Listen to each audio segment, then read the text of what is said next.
Shut your eyes and vote for wholeness, Warmington urges JLP supporters.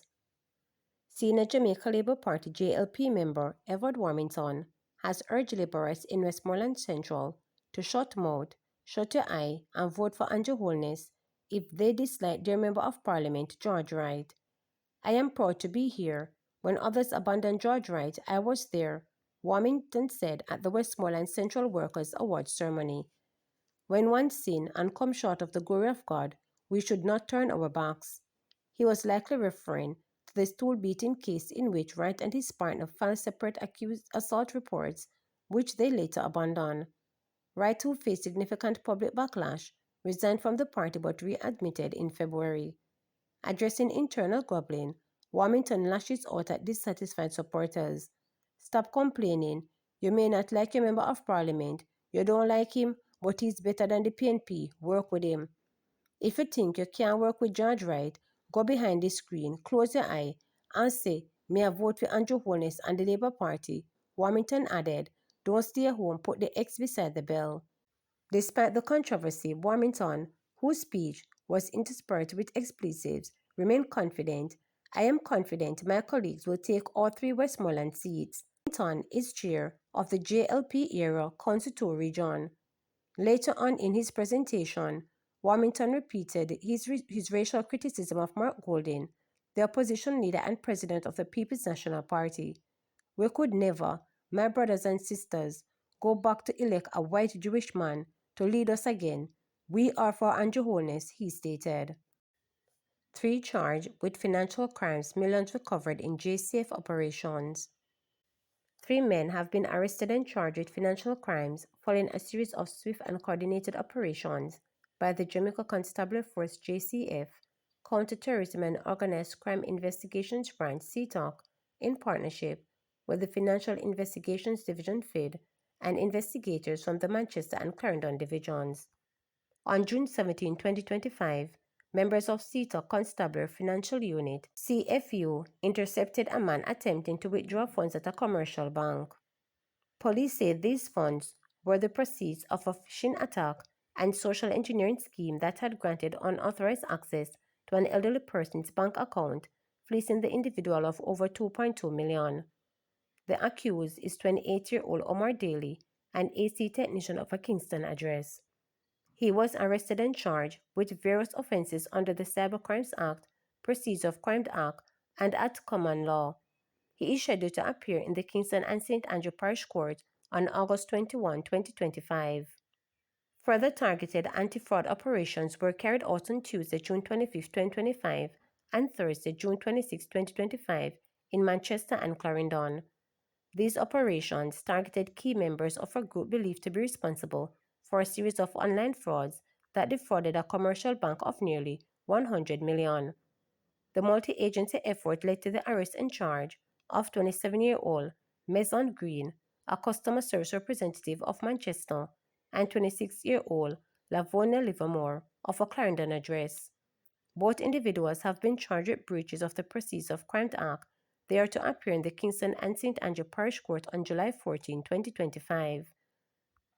Acting Superintendent of Police SSP Victor Barrett, in charge of CTOC, highlighted the magnitude of the crimes allegedly committed by these individuals. Banking fraud poses a serious threat in our society, said SSP Barrett. The men and women of CTOC and our strategic partners, such as FID, are fully aware of the evolving methods employed by these fraudsters. The unit established within the JCF to investigate and prosecute these offenses will not relent. SSP Barrett also expressed concern regarding the involvement of young adults in these criminal activities. I'm urging gifted youth to channel their talents towards national building rather than destructive pursuits, because if you are caught, you will face the full extent of the law, he stated.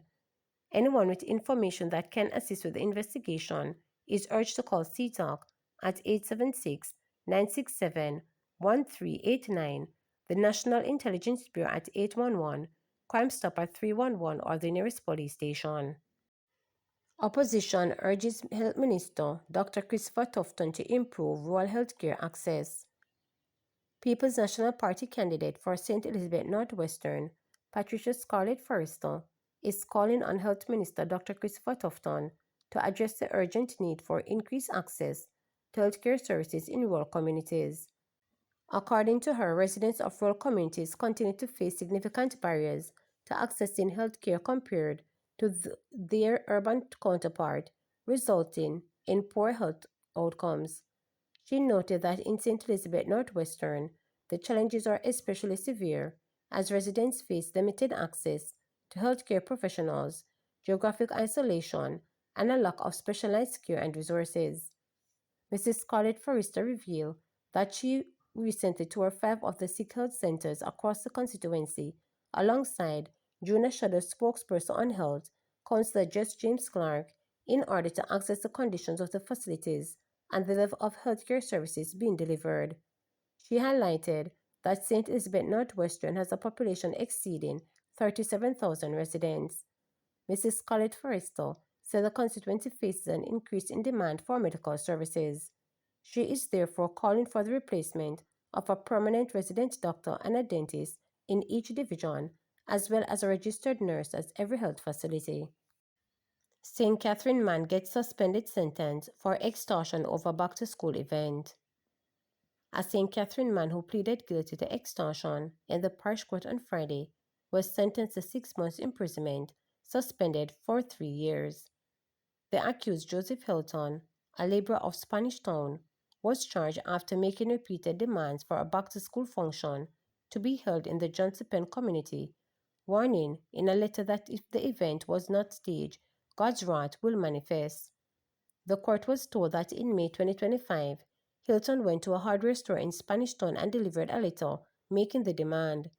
When he received no response, he further returned with another letter reiterating the same message.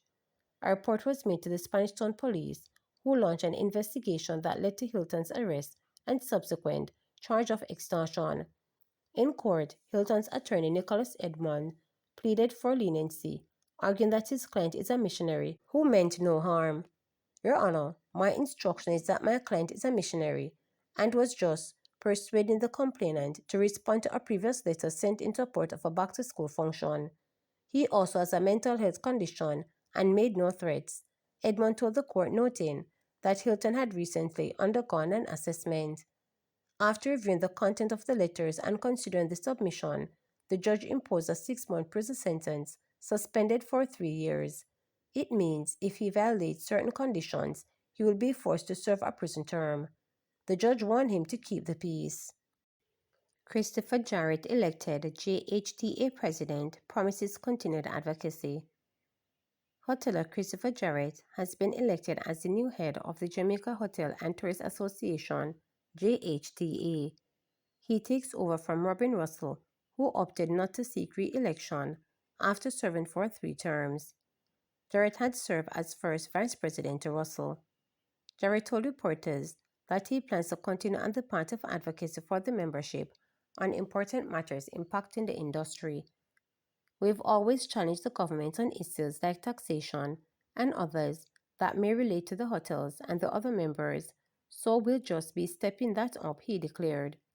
It's really been a lot more vocal about the issue that the members of the JHTA are faced with, he continued. He also explained that the executive will work to ensure that everyone gets the representation for the association. We want to be a lot more inclusive so that the ALI members and the other stakeholders have an opportunity to benefit in a more inclusive way than have been happening in the past, he noted. He is also upbeat about the future of the industry as the sector continues to show favorable metrics with growth forecast for the current year. We feel positive about the direction of the economy. Right now, we're continuing a third of the GDP, and we expect that with the growth, with the increase in the room count, particularly on the north coast and west side, Montego Bay, and those areas, he noted. We expect the growth to be sustained, he continued. Also elected were First Vice President O'Brien Heron, Second Vice President Kerry-Ann Colocasley, Third Vice President Vanna Taylor, and Fourth Vice President Nadine Spence. Jarrett, for his part, leads 3 properties: Allotment Court in Kingston, Altamont West in Montego Bay, and recently opened Hotel 39, also in Montego Bay. To subscribe, like, share, and click the notification bell for daily updates.